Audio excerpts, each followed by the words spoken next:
السلام عليكم يا فنديه. تحس ان كل عربيه من بلد كده بتحكي لك عن شخصيه الناس اللي من البلد دي، يعني مثلا العربيات الفرنساوي بتاعت الناس الرايقه اللي ذوقها حلو، اللي بتاكل باجيت وصدور بط ومش في دماغها اي حاجه، عايزه دلع وبس. العربيات الياباني بتتكلم عن الشخص اللي حياته كلها شغل وبتاع وما عندوش اي وقت لاي حاجه، فمش عايز تكنولوجيا ولا عطال ولا اي حاجه توقف اليوم بتاعه. وفي نفس الوقت عندك المواطن الامريكي اللي عايز ارض 400 متر يبنيها فيلا دورين بالجنينه بتاعتها ويطلع يمشي بيها على الطريق وكرسي مريح يمشيه 800 كيلو من غير ما يوجع العصعوصه. فبالمناسبه دي النهارده هنتكلم عن الجيل الخامس من جيب جراند شيروكي الجديد.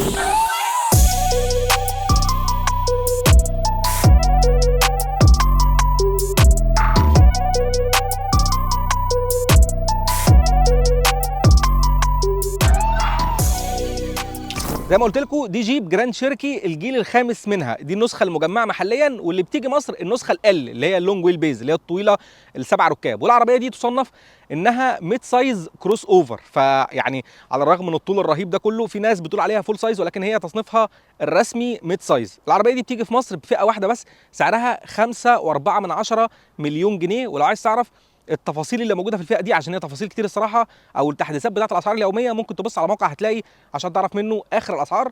ولو جبت العربيه دي، خصوصا العربيات دي، يعني العربيات اللي هي حجمها كبير جدا وبتمشي وبتسافر وبتعمل بيها مغامرات وحاجات زي دي، وعايز تحمي الدهان بتاعها وتحافظ على الرونق بتاعه، ممكن تلاقي اللينك تحت بتاع كاربرجيني وتعرف عندهم اكتر عن افلام الحمايه. تعالوا بقى نتكلم عن الجيل الجديد من جراند شيروكي. الجيل الجديد من العربيه ده اطول واكبر من الجيل اللي فات، ولكن تصميمه انعم بكتير من الجيل اللي فات. يعني مثلا كل الشركات بتكبر الشبكات الاماميه بتاعتها ما عدا جيب، تحس ان الشبكه بتاعتها صغرت، لسه محافظه على السبع فتحات اللي موجودين فيها وكلمه جيب فوق، ولكن الدنيا بقت اهدى بكتير، التصميم بقى انعم بكتير وعصري اكتر بكتير. وتحس العربيه كده ايه، هبطت شويه، هديت، يعني تحس انها اخلاقها بقت بالها طويل شويه، مش عارف ايه، كل الحاجات دي. الحاجه الثانيه هتاخد بالك منها هي الجنوط ال20 بوصه الالومنيوم اللي موجوده في العربيه من الجنب، شكلها حلو قوي قوي ولايق على العربيه جدا. العربيه باين فيها جدا انها نسخه ال الطويله، والعربيه شكلها متحفظ شويه في التصميم، تحس ان هم ايه، لما حبوا يطوروها طوروها على الهادي، ما حبوش ان هم يحطوا فيها اكشنات وحاجات كتير وخطوط رايحه جايه ومش عارف ايه وبتاع، عملوا الموضوع على الهادي جدا. جوه الكابينه في تطوير كبير جوه العربيه، الخامات جوه العربيه حلوه جدا، مفيش حاجه ايدك هتيجي عليها بلاستيك او خامه وحشه او ريحتها وحشه او هتضايقك. كل الحاجات تحس انها معموله بشكل حلو، وفي تنوع كده في الخامات ما بين الجلد اللي موجود فوق والابانوس الفيك اللي موجود في النص ده، والحتت التانيه اللي معمول فيها زي بيانو بلاك بيلمع وبتاع. وعندك تغير كبير جدا في النظام المعلوماتي بتاع العربيه، بقى في دلوقتي شاشه ديجيتال 10 بوصه بتشوف منها كل المعلومات الرئيسيه بتاعت العربيه اللي هي العدادات. وعندك شاشه ثانيه 10 بوصه من الباين، الشاشه دي فيها اندرويد اوتو، ابل كار بلاي وايرلس، فيها تحكم كامل في كل انظمه العربيه. الجرافيكس بتاعتها تحس انها معموله بطابع جيب كده، حاجه هاديه ورايقه توصل فيها بسهوله الحاجات اللي انت عايزها، مفيش فيها تعقيدات كتير. هم 5 اختصارات موجودين تحت بتوصل منهم لكل حاجه انت عايزها، والتنقل سريع وسلس ما بين الحاجات وبعضها، ومش صعب انك توصل للادوات اللي انت عايزها. والاهم ان عشان جيب وعملاء جيب بيحبوا فكره الزراير والحاجات الانالوج اللي موجوده بره، فانت عندك تحكم كامل في التكييف من تحت، عندك ازرار اللي موجوده فوق بتوصل منها الحاجات اللي انت محتاجها بشكل متكرر، زي مثلا زرار بتاع الانتظار، وانك تقفل اي اس بي، وانك تقفل لينك كيب اسيست، وانك تقفل موضوع الستارت ستوب بتاع الانجن. فالموضوع بقى سهل وسلس، وفي نفس الوقت وضعيه القياده بقت بتسهل عليك انك توصل لكل الحاجات دي وانت سايق بمنتهى السهوله. التغير برده الكبير اللي حصل جوه هو التوجل بتاع الفتيس شيفت باي واير، البكره اللي انت بتقلب منها ما بين وضعيات الفتيس، والزرار الثاني بتاع المود سيلكتور اللي انت بتختار ما بينه اوتو، ولا عايز العربيه تبقى على مض، ولا عايز العربيه تخش فيها في رمله، ولا الحاجات دي، او ممكن تحط اوتو والعربيه تختار مع نفسها. فده برضو حاجه شكلها حلو جدا. العربيه من جوه فيها مساحات كبيره جدا، العربيه كبيره جدا عامه. الكنبه اللي في النص بتتحرك عشان توفر مساحات اكتر للصف الثالث بتاع الكراسي. وعندك كاميرا اسمها الفاميلي كام او الكوكبيت كام، دي بتشوف منها كل اللي بيحصل جوه العربيه، وهي حلوه جدا للناس اللي هتستخدم العربيه دي بشكل عائلي، فتتفرج على العيال ورا مين ضرب مين، مين عض مين الاول، مين شد ودم مين الاول، الحاجات الظريفه دي. عندك ورا مساحه تخزين كبيره جدا لو انت قافل الصف الثالث، وحتى لو فتحت الكراسي اللي في الصف الثالث فانت عندك مساحه تاخد شنطتين مرتاحين ورا، فمساحات التخزين موجود فيها كبيره. وحتى في الابواب وفي التابلوف برضو في مساحات كبيره جدا. العربيه فيها باقه تجهيزات كتيره، زي مثلا الكراسي الكهرباء قدام والميموري بتاع كرسي السواق، وفيها بانوراما كبيره مغطاه الكابينه كلها، ولكن ينقصها شويه حاجات من رايي، يعني ما كانش ينفع ما تبقاش موجوده في العربيه، والمفروض ان في حاجات منها هتنزل قريب في الجراند شيروكي، زي مثلا المرايات الضم، المرايات الخارجيه يدويه مش ضم، فالموضوع ده ما كانش حلو بصراحه. برضو حته المرايه الاوتو ديمنج اللي موجوده في النص، المرايه اللي موجوده في النص مرايه عاديه خالص، ما فيش شاحن وايرلس للموبايل جوه العربيه، مع ان في اندرويد اوتو ابل كار بلاي وايرلس.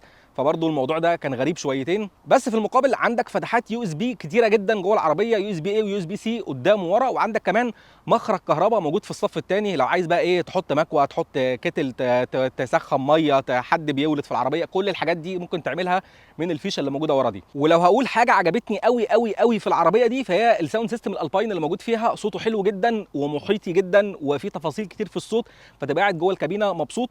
وحتى الناس اللي في الصف الثالث يعني في اهتمام برضو بيهم، ما هماش مرميين ورا وخلاص، يعني عندهم كاب هولدرز في الجنب، عندهم فتحات يو اس بي، وعندهم فتحات بتاعه تكييف عشان برضو يتكيفوا هم قاعدين ورا، والاهم ان هم عندهم سماعات ورا فيبقوا برضو متكيفين معاك بنفس الساوند سيستم. فدي كده الكابينه باختصار، انت تبقى قاعد جوه مبسوط. بس المهم تجربه القياده بقى عامله ازاي. بصوا بقى، انا ممكن اقعد اغني زي حفلات ام كلثوم نص ساعه مزيكا ونص ساعه تاني غنى عن الفرق ما بين الجيل ده والجيل القديم من العربيه، ولكن انا مش هعمل كده اختصارا للوقت. اللي انا هقوله هو ان الجيل ده ما يشبهش الجيل القديم في اي حاجه، ولا سواقه ولا تجربه، بالذات موضوع السواقه ده حاشا وماشا ان هم يتقارنوا ببعض. الجيل ده جيل متحضر اكتر بكتير وسواقته احلى بكتير، والجيل ده فيه حاجات مختلفه تماما عن الجيل اللي فات في موضوع الثبات وموضوع القعده وموضوع الراحه وكل الكلام ده. فده اللي هنتكلم عنه بالتفصيل. طبعا من الواضح ان الجيل ده بقى اكبر واطول من الجيل اللي فات. انت فعليا دلوقتي ماشي بشقه اسكان اجتماعي سعرا وحجما في الشارع، والشقه دي كمان ادائها حلو جدا يعني، وعندك مساحات زجاجيه كبيره جدا تكفي ان انت تشرح عمليه البناء الضوئي لفصل ابتدائي كامل ويفهموا الشرح بتاعك. فانت قاعد جوه المساحات الزجاجيه كبيره جدا، الرؤيه واضحه جدا سواء قدام او ورا او للناس اللي قاعده في الجنب او البانوراما او الناس اللي قاعده في الصف الثالث والعيله الكريمه والاصدقاء، كل الناس قاعدين جوه العربيه مبسوطين. فهي عربيه معموله للسفريات الطويله وللرحلات وللمغامره، فكل الناس تبقى قاعده شايفه ومتفرجه ومبسوطه جدا. والرحلات والمغامره دي حاجه ضروريه، خصوصا بقى لما يكون معاك موتور زي ده. العربيه دي فيها موتور V6 6 سلندر 3600 سي سي اللي هو الموتور البنتا ستار، ده مختلف عن ال V8 اللي كان بيجي في الجيل اللي فات. الموتور هنا بيطلع قوه 293 حصان وبيطلع عزم 353 نيوتن متر، ومتوصل بفتيس اوتوماتيك من 8 سرعات. كان بودي اقول لك ارقام الاداء الرسميه ولكن في لخبطه كده في الارقام الرسميه اللي موجوده، فانا هوريك التجربه اللي احنا عملناها بالعربيه واقعيا عامله ازاي، واكتب لك رقم التسارع بتاعها. عموما العربيه ادائها كويس جدا. انا كنت متخوف ان الانتقال من الموتور ال 8 سلندر للموتور ال 6 سلندر يفطس العربيه، تحس انها بقت دب كده، بس يعني حطوا له قلب عصفوره، فالموضوع مش ماشي. هو شكله غبي جدا وشكله ايده تقيله وكل حاجه، بس هو في الاخر قلبه رهيف. هو هنا ما حصلش الموضوع ده، وتحس ان الموضوع ب V6 جه كده في وسط التحضر بتاع العربيه، يعني في وسط انها بقت شايفه انها عصريه اكتر وشكلها بقى احلى بكتير، فجت ايه بموتور برضو استهلاك البنزين بتاعه احسن وموتور متقدم اكتر بكتير. صحيح الموتور ال V8 لا غبار عليه ان هو كان صوته حلو جدا وكان متناغم جدا مع شخصيه العربيه، ولكن ال V6 ده مش مؤثر في حقها في حاجه. الطلعه بتاعت العربيه لا زال فيها حته التقل دي، ولكنها مجرد ما بتبيك اب كده الوزن وتبدا الار بي ام بتاعها يرفع بتديك اداء كويس قوي. العربيه نقطه التميز الكبيره فيها حته الميد رينج ما بين 80 ل 140، العربيه بتأدي معاك اداء كويس جدا. العربيه بتوصل كمان لسرعات عاليه انا ما كنتش مصدق انها ممكن تكون بتوصل لها، ولكنها بتوصل لها بشكل مرتاح. والعربيه الحاجه الاساسيه اللي انت ممكن تتكلم عنها او تبص عليها انها عربيه معموله للسفر. العربيه دي معموله ومتصممه ومتهندسه انك تسافر بيها، هي مش عربيه معموله قوي للاستخدام جوه البلد قد ما هي عربيه معموله انك تطلع تضرب 800 كيلو في يوم واحد وانت قاعد مرتاح وانت سايق مرتاح والعربيه مرتاحه. استهلاك البنزين في الموتور ده استهلاك بيافريج ما بين 11 ل 12 لتر كل 100 كيلو متر من التجربه بتاعتي. لو انت جريت بالعربيه هتشوف ارقام مرعبه، يعني هتشوف ارقام عاليه جدا، وهتشوف تانك البنزين وهو بيخلص قدام عينك وفلوسك بتطير من الشكمان قدام عينك وانت قاعد في العربيه. فيعني ايه بالهادي كده ايه وانت ماشي بيها، لو جريت بيها هتتبسط جدا، ولكن ده على حساب استهلاك البنزين طبعا. جوه البلد او لو انت ماشي هادي ممكن تعمل استهلاك اقل من اللي انا قلته لك، ال 11 وال 12 لتر. ولكن عامه ما اظنش ان في حد من اللي بيجيب العربيات دي بيبقى باصص قوي على موضوع استهلاك البنزين، هي يعني حته الموتور الكبير والصوت الحلو والحاجات دي مغطيه على الموضوع ده شويه.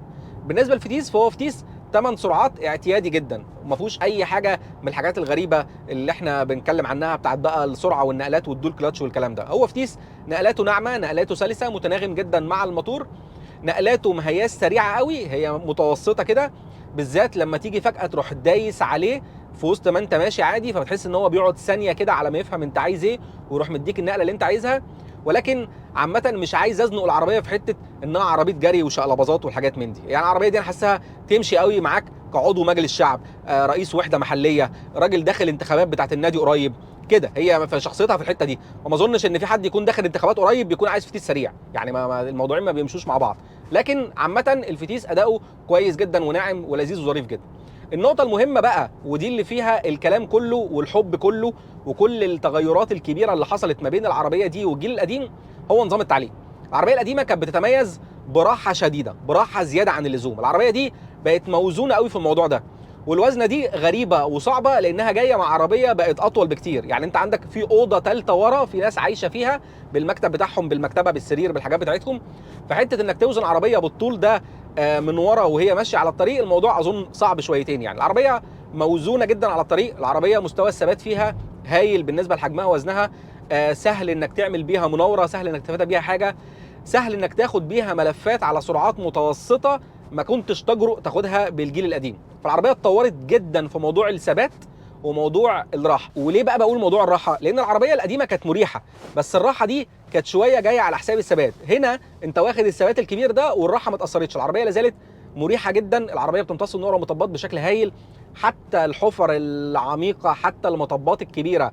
لو انت مستعجل ووراك اجتماع في الوحده المحليه وبتجري بالعربيه، برضه هتبقى ما عندكش اي مشكله خالص انك تاخد المطبات دي وما تحسش بيها. واللي بيعزز ده ان اولا السسبنشن عازل الكابينه بتاعت العربيه بشكل هايل جدا عن اللي بيحصل تحت. رقم 2 ان كراسي العربيه مريحه جدا، ودي حاجه ممتازه بصراحه لما نلاقي عربيه محليه وكراسيها مريحه. الراحه دي الكراسي بتدعم جسمك بشكل هايل، الكراسي ماسكه جسمك وانت قاعد مرتاح عليها، حتى لو مسافر مسافات طويله، مسافر عدد ساعات كبير، مش هتحس بالتعب ابدا مع الكراسي دي. والاهم ان وضعيه السواقه في العربيه دي متميزه في انها انخفضت نسبيا عن الجيل اللي فات. بقيت حاسس ان انت قاعد الطابلوه في مستواك، ما انتش قاعد راكب فوق العربيه، لا انت قاعد صحيح في كوماندنج بوزيشن، انت شايف الدنيا كلها حواليك وكاشف الدنيا كلها حواليك وشايف الكبوت قدامك وحاسس انك قدامك فدادين وانت العمده، ولكن في نفس الوقت انت حاسس ان برضو كل حاجه في متناول ايديك. طيب هل معنى كده ان العربيه ما بتملش خالص وثابته جدا وماسكه في الارض جدا؟ لا، العربيه لا زالت كطبيعتها وكطبيعه العربيات دي عادي جدا. العربيه بتميل، فيها بادي رول يمين وشمال، العربيه لما بتدوس فرامل وشها بينزل لتحت، لما بتدوس بنزين وشها بيرفع لفوق، كل الحاجات المعتاده بتاعت الجراند شيركي دي. ولكنها بقت كل الحاجات دي محكومه بشكل اكتر بكتير وادائها احسن بكتير من الجيل اللي فات. العربيه برضو فيها حته ان اداء الفرامل بتاعها اتحسن عن الجيل اللي فات. لا زال اداء الفرامل في العربيه دي هتاخد بالك جدا وانت بتدوس فرامل ان العربيه وزنها تقيل وانها بتاخد وقتها في انها تقف، ولكن احساس الفرامل بقى احسن، قدره الفرامل بقى احسن، مسافه التوقف بقت اقل بشكل ملحوظ عن الجيل اللي فات. ولكن لا زالت ما هياش عربيه اقتصاديه صغيره، لا زالت عربيه وزنها فوق ال 2 طن، ولا زالت بتاخد مساحتها في انها تقف، ده العادي والطبيعي بتاعها. والموضوع ده يستكمل معاك كمان في الحاجات التانية المساعده، زي مثلا العزل بتاع الصوت. العزل بتاع الصوت في العربيه دي ممتاز وحلو جدا، وانت ماشي في الزحمه ما بتسمعش اي حاجه. موضوع الهواء طبعا كده كده مسموع من اول 80 وانت طالع، لان العربيه حجمها كبير وشكلها بوكسي شويه، واللي بيحصل تحت العربيه بيوصل لك صوته جوه العربيه شويه. لكن لو انت ماشي في زحمه او ماشي جوه البلد، بيبقى صوت الضوضاء الخارجيه والزحمه اللي حواليك مش مسموع بالنسبه لك جوه الكابينه الى حد كبير.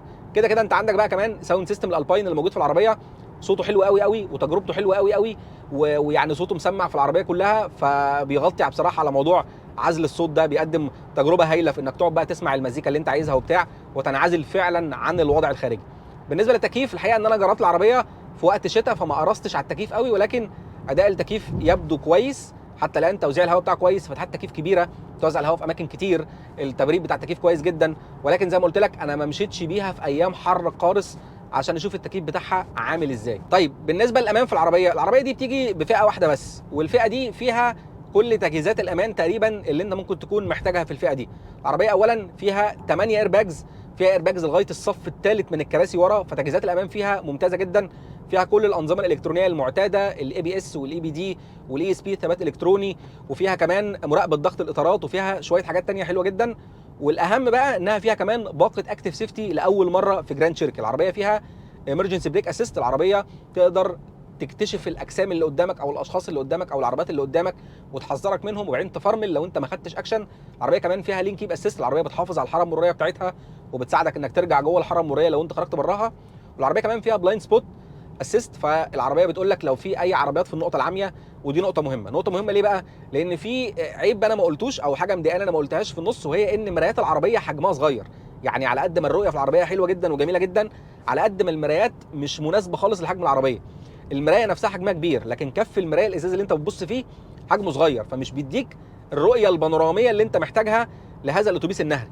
انت مبقاش شايف الحاجات اللي بتحصل جنبك او وراك الى حد كبير. يعني بتحتاج تظبط المرايه ظبطه معلم قوي، انت محتاج تروح لحد بتاع ازاز يظبط لك المرايه اصلا عشان تعرف تشوف بيها كويس الحاجات اللي بتحصل وراك. فدي كانت نقطه محتاجه تتظبط، وهم غالبا عالجوها بموضوع البلايند سبوت، ان هو بيقول لك بقى الحاجات اللي جنبك وايه. لان انا دي اكتر عربيه ركبتها تقريبا وكنت معتمد عليه، كنت حاسس ان هو واحد تاني سايق معايا وبيقول لي خلي بالك، لان انا ما كنتش شايف كويس قوي من المرايه وانا راكب العربيه. طبعا هتقول لي هي العربيه شغاله بدفع ايه؟ العربيه شغاله بدفع رباعي مستمر للعجلات. يعني العربيه ما فيش فيها الحته بتاعه انك تقلب ما بين خلفي او رباعي او كده، لا العربيه بتختار الموضوع مع نفسها.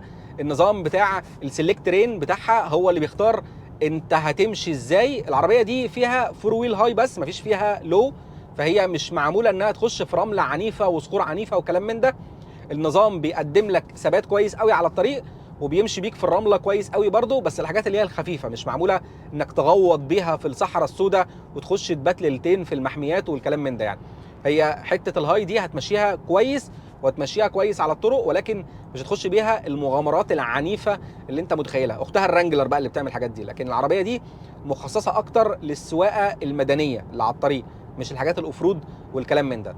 طيب نظام الدفع الكلي او نظام الدفع الرباعي المستمر ده هل بيديك تميز على الطريق؟ الحقيقه هو وازن العربيه الى حد كبير جدا وماسكها الى حد كبير جدا، سواء في الملفات السريعه او سواء وانت ماشي على الطريق عادي او حتى في الطلعه بتاعه العربيه الاولانيه، فبيخلي كل القوه توصل للعجلات بدون ما يبقى فيه فرق ودعك وحاجات كتير بتحصل تحت. فالنظام بيدي العربيه افضليه الى حد كبير، ولكنه زي ما قلت لك هو ما هواش نظام اوف رود بفتيس غرز كي المعتاد من عربيات جيب. لان العربيه دي موجهه اكتر لحته السواقه على الطريق، وبتستغل النظام بتاعها في انها تبقى سايقه على الطريق باداء احسن. طيب الخلاصه في جيب جراند شيركي، العربيه دي عربيه زي ما انا قلت طول الريفيو اتطورت جدا عن الجيل اللي فات. عربيه بقت سواقتها حلوه جدا على الطريق، عربيه معموله للسفريات الطويله والبعيده والناس اللي بتسافر كتير، فهي مريحه جدا. عربيه فيها اوبشنز كتير جدا، فيها ساوند سيستم هايل، فيها اندرويد اوتو، ابل كار بلاي، وايرلس، فيها كل الحاجات اللي انت ممكن تحتاجها وانت مسافر سفريات طويله وتبقى مريحاك.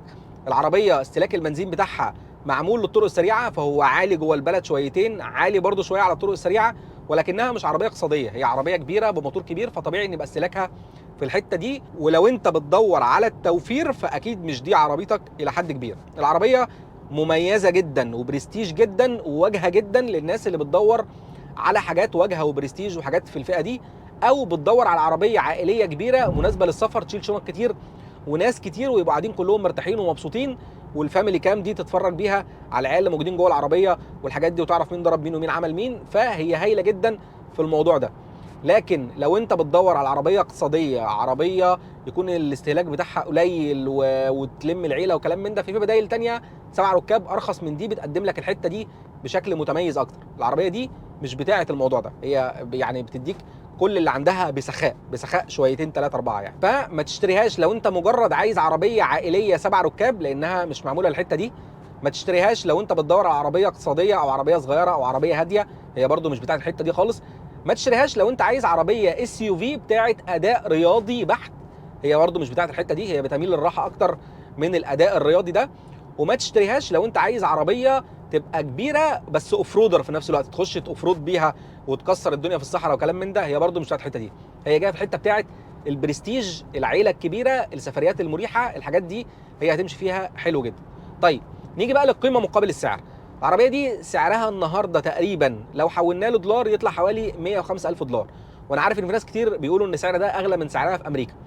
هو طبيعي ان العربيات دلوقتي بتتجمع محلي زي ما قلنا قبل كده، مش علشان خاطر تبقى ارخص من بره، هي علشان خاطر تبقى متوفره اصلا، لانها مش هينفع تتوفر من بره بالاسعار دي. فالعربيه دي لو بصيت لها بسعرها العالمي، سعرها في مصر يعتبر اغلى من السعر العالمي. ده شق او ده منظور ممكن تبص منه. المنظور الثاني، لو انت بقى قارنتها بالعربيات اللي موجوده هنا في مصر من منافسينها، وبصيت للتجهيزات بتاعتهم والتجهيزات بتاعتها والراحه بتاعتهم والراحه بتاعتها والكلام ده، هتلاقيها بتلعب في الرينج المعقول بتاعها اللي موجود في السوق. القصه كلها انت بتدور على ايه وانت عايز ايه. زي ما قلت لك دول المنظورين اللي ممكن تبص عليهم للقيمه مقابل السعر. حته التجميع المحلي دي ما هياش دلوقتي بتوفر فلوس لان فيها استثمار كبير عشان ينتج في الاخر كميات صغيره، فما بيعرفش يطلع المنتج بالسعر القليل اللي انت عايزه ده. بس دي كده الخلاصه في موضوع القيمه مقابل السعر لو انت عايز تبص عليها من اي من الجهتين، وفي الاخر انت صاحب القرار هل العربيه دي مناسبه ليك بالسعر ده ولا لا. بس كده دي كانت تجربه الجيب جراند شيركي الجديده بكل التفاصيل اللي موجوده فيها. اتمنى لو الفيديو ده عجبكم تعملوا لايك وشير وتابعونا على بقيه المنصات عشان تشوفوا المحتوى الثاني بتاع العربيات وتستنوا التجارب الجايه للعربيات اكتر. سلام.